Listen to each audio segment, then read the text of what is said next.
ఎప్పుడైతే ఇండియాలో ఉచిత విద్య ఉచిత వైద్యం ప్రవేశపెడతారో అప్పుడే దేశ ఆర్థిక స్థితి బాగుంటుంది, ప్రజల జీవితాలు చిగురుస్తాయి. పనికిమాలిన సంక్షేమ పథకాలు ప్రవేశపెట్టడం కాదు, మీకు దమ్ము ధైర్యం ఉంటే రెండు పథకాలు ప్రవేశపెట్టండి.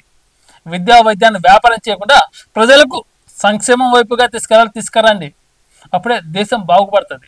గ్రామ స్థాయిలో నిలబెట్టండి పథకాన్ని. విద్యని వ్యాపారం చేయకుండా, వైద్యాన్ని వ్యాపారం చేయకుండా గ్రామ స్థాయి నుంచే ఇవి ప్రవేశపెడితే జాతీయ స్థాయిలో దేశం బాగుపడుతుంది, ఆర్థిక స్థితి బాగుపడుతుంది, దారిద్ర్యకు దిగువన కుటుంబాల జీవితాలు బాగుపడతాయి. మరి పేద దేశంగా ఉంటున్న ఇండియా ధనిక దేశం కావాలంటే విద్యని వ్యాపారం చేయొద్దు, వైద్యాన్ని వ్యాపారం చేయొద్దు. ఈ రెండు సంక్షేమ పథకాలు ప్రవేశపెడితే ఎంతసేపట్లో కాదు ఇండియా అభివృద్ధి చెందుతున్న దేశం అని ఎప్పటి నుంచో అంటున్నారు, ఇంకెప్పుడు అభివృద్ధి చెందేది. అలా చెప్తూనే ఉంటాం. ఈ రాజకీయ నాయకుల సన్నాసులు అలాంటి అధికారులు ఉన్నంత వరకు ఇండియా ఎప్పుడు అభివృద్ధికి చెందదు. అలాంటి రాజకీయ పార్టీలకు మన వత్తాసు పలిగేంత వరకు మన ఇండియా పురోగతి కూడా మారదు.